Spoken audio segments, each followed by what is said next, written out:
Hiccups. Keeper was having fun with Lee.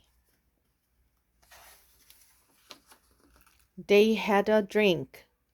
Hic, said Keeper. He had hiccups. Quick, get a cup of water, said Lee.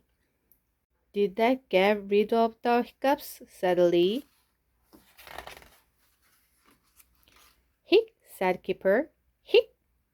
Drink it like this, said Beef. Did that get rid of them? Said Beef. Hic, said Keeper. Try hopping and patting your thumb, said Chip.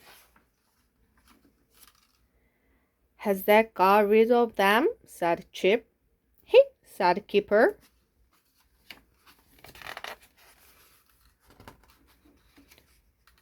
A shark will get rid of it, said Beef. Shh, said Beef. Then... Boo! You did it, said Keeper. You got rid of my hiccups.